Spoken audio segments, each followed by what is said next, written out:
Right. Welcome to another edition of the Extraordinary Sports Podcast. I'm your host, Alex Monaco, chilling with a very talented individual, the man, the myth, the legend, Johnno Wilson. Thanks so much for joining me, Johnno. How are we doing this afternoon? Dude, I am doing fantastic. Thank you for having me. Oh, without question, I got to kick things off with your pedicure with the one and only Beast Mode.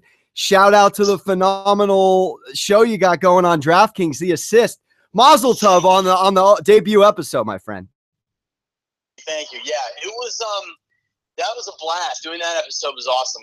We've shot 3 episodes so far. We're gonna do 8 total.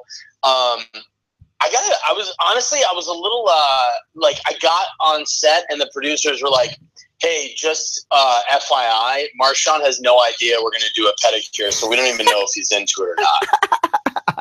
And I was terrified because, I've never met Marshawn before, you know? Right. And I, I was really afraid it was going to be a really awkward situation, but, chill. Once he, knew that I wasn't, a poser or anything, he loosened up, and even though he denies it was a pedicure, it was in fact a pedicure. Well, I gotta say, now knowing that information that you went in cold turkey, I mean, we're not talking about a Drew Brees or someone that can do very well with all different forms of media. He's obviously hit and miss sometimes when it comes to wanting to hop on the mic and answer questions. I gotta say, you got him really in his element, and you did a phenomenal job. Thank you. Yeah, I mean, this is not Tom Brady, somebody that proudly hugs. This is somebody that he's a man's man, and I was like, let's hop into our robes. And he was like, hell no. Oh, robe up. That's one of my. I mean, that's like a Dunston checks in mid-90s line right there. That was. And hey, 18 for 76 on the ground yesterday at Tennessee in his debut in black and silver. Are we crediting the pedicure on some level, Johnno, for going 4.2 on the ground? All I'm saying is his feet were in good shape. Okay? That's all I'm saying. I'm not going to take credit, but I will say that the Woodbridge Spa in Oaktown had something to do with it. Well, before we continue, I want to shout out Shannon, Playing with Balls podcast, your good friend, comedian, sports host, etc. Yes. She brought us together, so shout out to Shannon, Playing with Balls, and you've been on that podcast as well. I have, yeah. Shannon is awesome. I love that podcast. So how we initially kind of got introduced was on an absurd meme that I made because I do dabble with Madden, FIFA, and 2K, and all of a sudden I see what I thought was Steve Kerr in the Cavs huddle. Little did I know that's the one and only Johnno Wilson. You got to give me the backstory on this, baby. That is me. So yeah, I am Coach Brubaker Smith in NBA 2K17. Yes, his first name is Brubaker, which is crazy to me. But my voice agents actually emailed me, and they were like, Sherman Oaks for this audition, and it's for it's actually for a journalist role. Okay. They couldn't tell me what it was for. It was called Project Orange. All right. And they were like, and you have to dress the part. And I was like, if this is a voice thing, why do I have to dress up? Right. That's the luxury. You can roll in looking like Costanza in the Summer of George. No problem in those gigs. Exactly. So I was like, what the hell is this? And I live in Venice, so I was like, great. I have to drive some odd minutes, and it's like a 5-line thing. And so, but I went up there, I did it.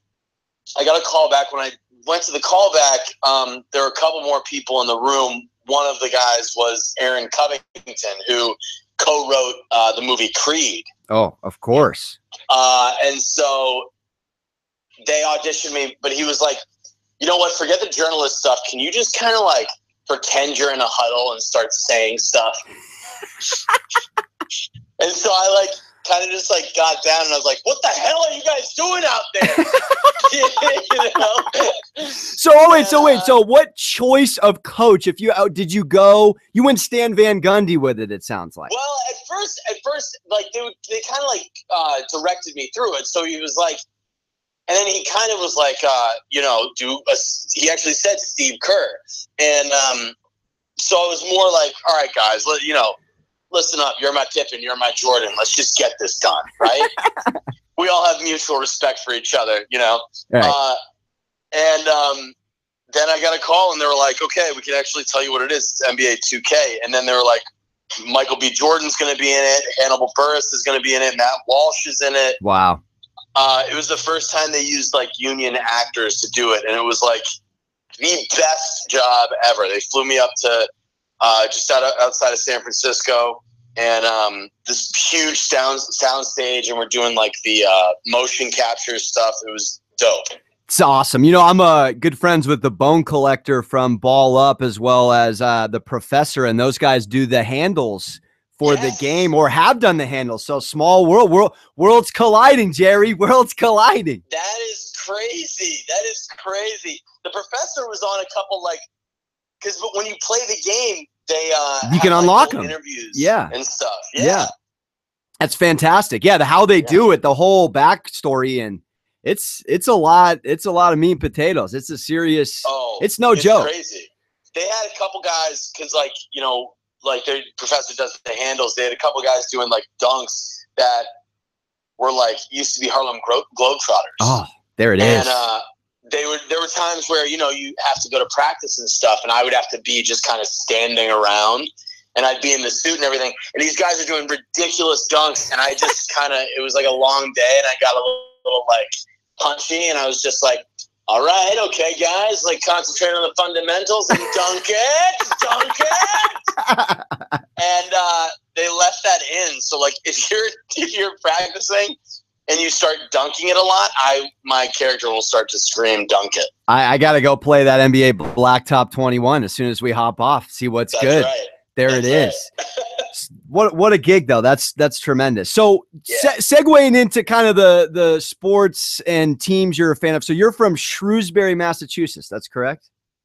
That's right. All right. So growing up in that kind of a world, take me through how you kind of fell in love with sports. And then did you have a first player or team that you just clicked with and you were off on a diehard with that squad? I mean, listen, you grow up in Massachusetts and, close to Boston. It's it's a sports state. You know what I mean? Of course. You got the Red Sox, the Celtics, the Bruins, the Pats. And growing up, I was like, sports was kind of just it was just going to be a part of my life. So I was playing sports since I was a little kid. My dad tossing the ball with me in the backyard from a young age. And I loved sports. And obviously when I was little, Larry Bird was the first guy that you were just because the thing about Larry Bird is he was just such a tough-nosed, hard dude. And it seems like a guy's guy, too. There's that famous story of him, laying brick on his mom's yard or something like that in the offseason, just doing a blue-collar, They did, when they were doing, the Converse, they had, the Bird Converse shoe and the Magic Converse shoe. Yeah. And so they were going to do, a commercial shoot at Larry Bird's home in Indiana. And when Magic pulled up in his limo, Larry Bird was on the tractor mowing the lawn. Ready for this big commercial shoot. And it's just I just love that kind of stuff, the gritty dudes who are all about the game. And I mean, how can I not talk about my man Tom Brady? Well, there you go. I mean, so you grew up in the 80s, right? Obviously having that. I was born in 84. So. So really the 90s. Yeah. Yeah. You know the legend, Larry Legend, and he's everything. Well, we live in such a different basketball culture now. I've heard a couple NBA guys talk about how Kyrie actually to it on the Bill Simmons podcast that Kyrie's one of those guys that's just about playing basketball. You can tell with his style. So now that you obviously being a Celtics guy, having someone like him on the roster, do you do an ideal kind of old school mentality for what the C's kind of carried in the 80s in today's modern NBA? I mean, listen, the game has totally changed, and everybody kind of has to adapt, which I think you see every team is all right, we need our big 3 or big 2 guys, like, and getting Gordon Hayward and everything. It's like that's kind of just the way you have to go. But like last season, I really loved with Crowder and Isaiah Thomas and those guys just like kind of like pulling it out of their asses to get as far as they did. You know, I mean, you win the East and you go to the ECF. I mean, ask for it. How did you take that whole Isaiah Thomas? I don't know if you read the whole Players Tribune article. I started it, I didn't finish it, but really just the kind of the cold side of sports, kind of giving you his POV and what it was like to tell his 2 kids and his wife, and it's wild, man. I mean, because that was a rare. Read it. What did it say? Just talking about how he had just got back from an anniversary trip with his wife and coming home and having to tell his 2 kids, you know, we got to restart our life right before the school year in a new city. And of course, he said the first thing one of his kids asked, "Is there a skate park in Cleveland?" And then the other one said, Daddy, you're playing with LeBron James. But you know, kind of the last thing you would have thought, especially with Boston sports does it right on so many levels from top to bottom, especially in upper management. And Danny Ainge, that was a slowly, methodically put together squad with the draft picks and then you just kind of pull the rug out. I don't think anyone really saw that coming. I mean, I had maybe a gut feeling in the playoffs that you guys weren't going to offer him a max deal if and when. But to sit here and see Kyrie and Green, there was no way I was predicting that. I know. I feel the same way. And I feel like the moment when young and the moment when I was like, wait, this can actually happen, that somebody that's like a staple on your team can go to another team, is when like Johnny Damon went to the Yankees. That was gnarly. You know what I mean? It was like, what the hell is this? This is blasphemous. The guy was in fever pitch, for goodness sake. You can't put him in pinstripes. Give me a break. They had to rewrite that movie, by the way, because the curse was broken in 2004 during that release. Is that right? Oh, I mean, let's say no Drew Barrymore, Jimmy Fallon rom-com. Maybe Roberts doesn't steal second the way he did. Who knows? I don't know. I'm just I love it. Well, I'm from San Diego. I don't know what diehard, sports looks like. I like to consider, I'm in a weird precarious scenario where just like LA women, I got to tread lightly. Now I got to tread lightly with my sports organizations because they burned me and moved up here. Even though I am up here, it's, but take me through just, this has got to be the golden era going on now over a decade between C's, Bruins, Red Sox, and Patriots. I mean, it's got to be unfathomable. It's unbelievable. It's truly unbelievable. And like you said, to have like 4 sports where you're always competing. Like, I mean, if I had to say like, what is football has always been my favorite sport, and the Pats have always been my team. And to be like, the last, 17 years when watching the Patriots, it's like, it's insane. It's insane to watch. And then so you're sitting there. You're sitting there, what, 17-ish years old when Bledsoe goes down and Brady comes in. I mean, I remember the night. Oh, take me through it, John. I want to hear it. I was out to dinner with my father, was taking my brother and my mom and I out to dinner at the Outback Steakhouse. Beautiful. And I remember seeing Bledsoe go down and being like, oh my God, what is going to happen? And like Tom Brady wasn't even a thought. Right. Drew Bledsoe at that time was like, he was the Patriots. 100%. 100%. And for him to go down and then Brady comes in and just completely takes over. Like there was just no going back. I don't know if you saw the 30 for 30 about Brady getting drafted, the Brady 6. Yeah, of course. Yeah, of course. But just to see him be like, once I got the reins, I was not letting go. it just fires me up so much. Oh my goodness. Well, you know, sports is mental just as much as it is physical. It's tough to wrap your head around that. But, you know, when he goes up to Kraft, I think he had that famous line, right? You know, I'm the greatest decision this franchise has ever made, all the way before any of that injury and how that all went down.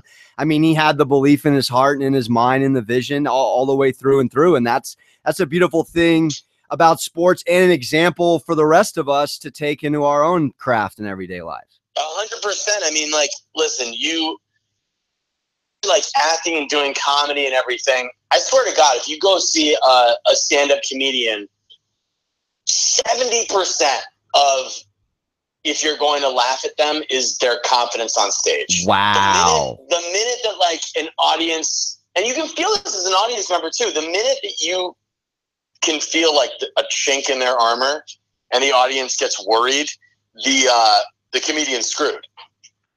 What a beautiful thought. And I wanted to segue into that because I love asking comedians the comparisons to sports and comedy, and you kind of already are starting with it. So please continue, because I mean, that's got to run parallel with athletics. If a boxer sees, you know, a chink in your arm, you got a little bit of a non-verbally, non-confident, that's going to be picked up and capitalized on immediately.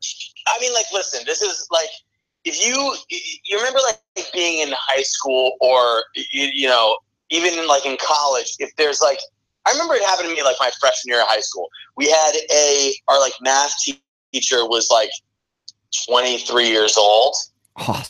Like, my buddies and I could kind of tell he was a little nervous, and it was like the class just went crazy. Like nobody listened to him.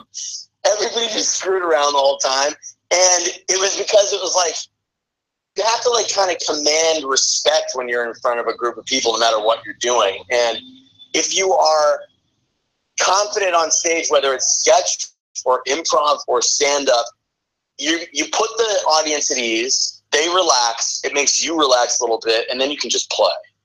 There it is. And I got to shout you out. I was watching a few clips on you studying up for the podcast before, and your impersonations from Nicholson to Stallone in front of some, you know, legends, especially being Dana Carvey. I mean, talk about confidence and delivering in the moment, my friend. Well done, man. I'll tell you what, like that, so that show was, it was called First Impressions. It was on USA. Yeah.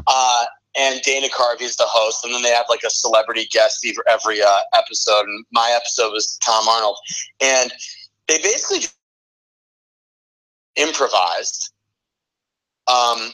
At the top of the show, we're going to give you a minute and a half to do whatever you want. And there was really there was no script, any of that. So so much of it was like confidence. I just had to be like, all right, I'm on this show for a reason.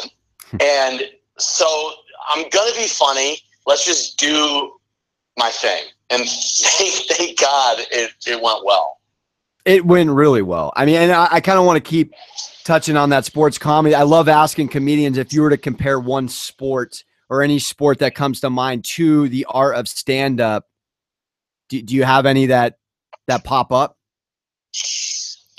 You know what? I think I'm also a big golfer. I've played golf since I was like 4 years old. Oh, beautiful. And I think golf is really a microcosm for life and for comedy and for everything. It's like, I love it. You stand over a shot, you know how you have to execute it, and that's 75% confidence. Like, I can see this going next to the hole.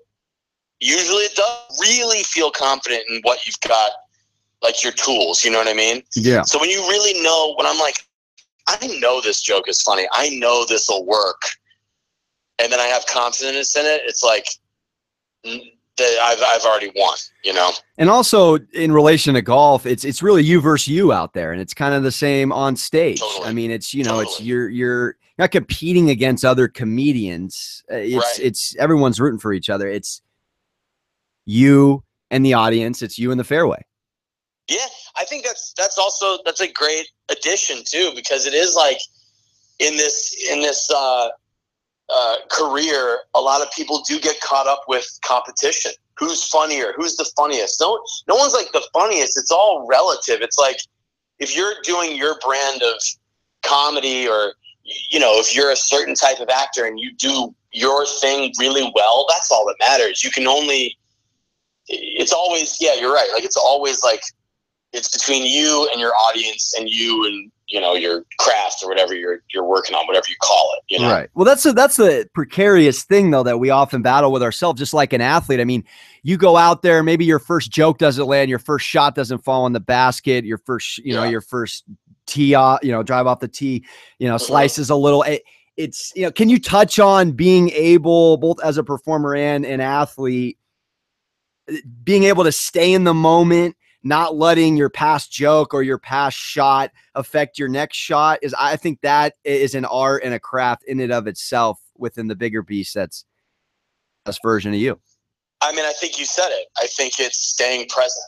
I think it's not letting anything, don't think about what has happened or what is about to come. Like, stay in the present moment right now. And like, it's a very LA type thing to do, but since I moved here about 6 years ago, especially like in the last couple of years, I've started like meditating more. You did not just say that. I knew it was coming, baby. I swear to God. And it I helps, love it. It does help just to stay like mentally present with everything that you're doing.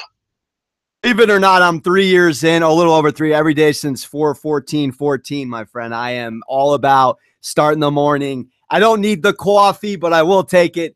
Starting the day off with a little meditation. It's incredible, and I share it with everyone, not in an LA pretentious way. Just because our parents taught, our mom taught us visualization in sports and tried to teach us meditation at 10, 11, but that goes in one ear and out the other when you're just trying to play ball. But looking back on it, it's amazing how you can couple that with visualization and optimism, and the list goes on. It's totally true. And then you look at Phil Jackson. He implemented that with the Jordans and the Kobes of the world, and now even LeBron has adopted it. And there's some really phenomenal athletes out there that, and we don't even know the mind's potential. That's what's so fascinating about meditation and popping the seal. 100%. And then like on the other side, you have like Ellen and Jerry Seinfeld and a bunch of comedians that are doing it too, because it is that thing. It's like staying present. You don't have to rush. You don't have to, you just stay right in that pocket. There it is. Well, they kind of staying in the pocket. Okay, so let's take another sports analogy into stand-up. Let's say you get rushed out of the pocket. You're on your Aaron Rodgers, Russell Wilson rolling right, i.e. maybe a heckler or maybe a joke didn't land. How are you able to, just like an athlete at the top of the key, where your defender's going to be 2-3 steps ahead. You already have been able to read the audience a minute or two in, and you can adjust accordingly? Or because you have an improv background and that's one of your strengths, but a lot of people will stick to the script regardless. How important do you think playing in the moment, just like playing your defensive competition in the moment is in sports on stages? I mean, for me, that's everything. I like to write stuff where I can improvise a lot, because every audience is different, like you said. And so if I can kind of idea about what I want to talk about, and I know the main beats that I want to hit, if I'm just talking like I've got a bunch of friends in my living room, they're like, oh, tell that story. Never exactly the same. I like to keep it a little more loose so that if something does pop up, I just try to like embrace that and use it, as opposed to being like, no, wait, I haven't said this certain word that I need to say. And, it's less calculated. It's more like feeling it out. Yeah. Yeah. Well, and that's very well said. It's also interesting, just sports thing. If I'm sure a Kobe or a Kyrie, sometimes you come out and you're 0 of 7. I mean, that last Kobe game is a great example. He missed, I almost over 10 shots before he got it together. But his mindset and talking about that and going into the locker room at half and, all right, this is my last game. It is what it is. Let's move forward. And then also having that amnesia of, just something doesn't hit, you move on, you move forward. It is what it is. No one's batting 1,000 on stage in the batter's box, and especially with hitting on women at the bars. I mean, yeah, exactly. I mean, listen, as long as, and obviously it takes a long time to get to the point where you're like a professional, Malcolm Gladwell thing that he says, it's like 10,000 hours whatever you're doing, right? Mm-hmm. And so he can hit shots, right? Right. And so he knows it's in him. He knows it's in his body and in his brain. Like, he's been there before. And the more you do it and the more that you see, the more from a couple jokes that don't land, you know? Yeah, and just a couple more questions on that, and then we'll get you out of here. I know you're busy, man. How about touching on that inner?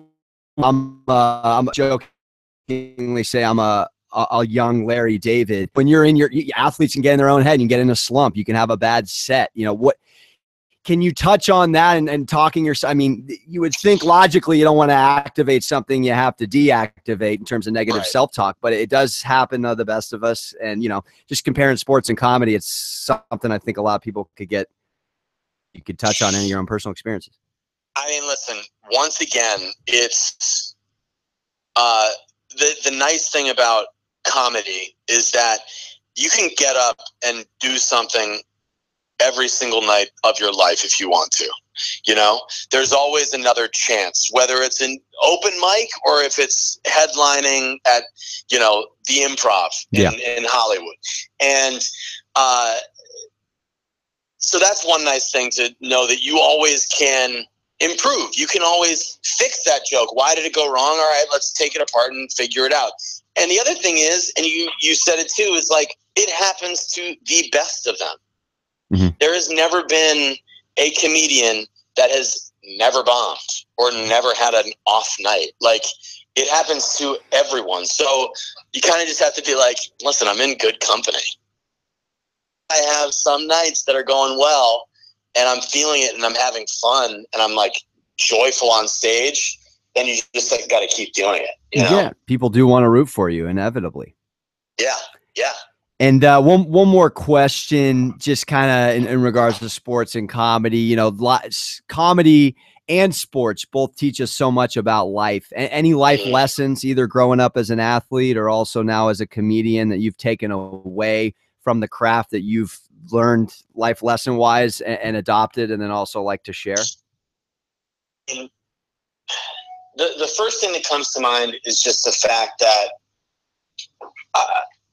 apart from golf, every sport that I played was like a team sport. Mm-hmm. And everybody has a different strength. And so like I'm in the Sunday company at the Groundlings, which is like, you do a new sketch show every single Sunday night. And so growing up playing team sports, it's helped me to realize, okay, I have certain strengths.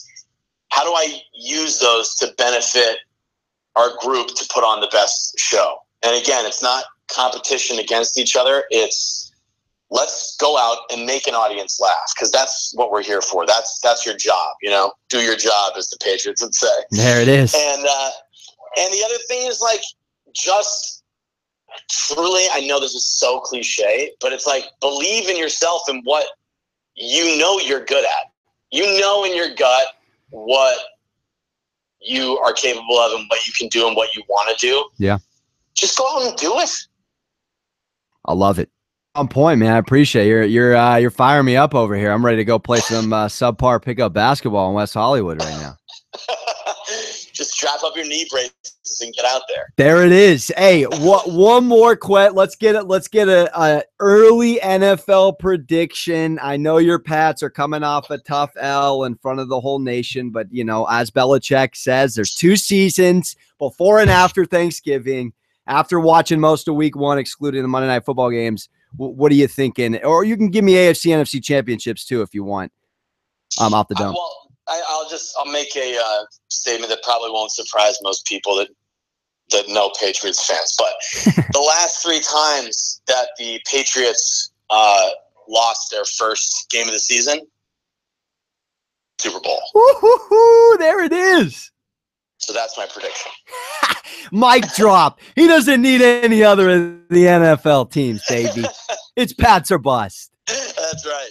Well, Johnno, I so appreciate it. Again, follow Johnno on Instagram, Twitter, the whole kit and caboodle at Johnno Wilson. Really appreciate it. You're crushing it. You're inspiring just watching. And I haven't met you in person, but I look forward to continuing this excellent conversation we had. Really appreciate it. For sure, man. I had a blast. Thanks for having me. All right. Thanks, Johnno. Take care. All right. Bye-bye. All right. See you. And that's Johnno Wilson, actor, comedian, sports host. Again, check out DraftKings The Assist on the DraftKings YouTube channel. Johnno is hosting a 8-series episode interviewing pro athletes in a very unique regard.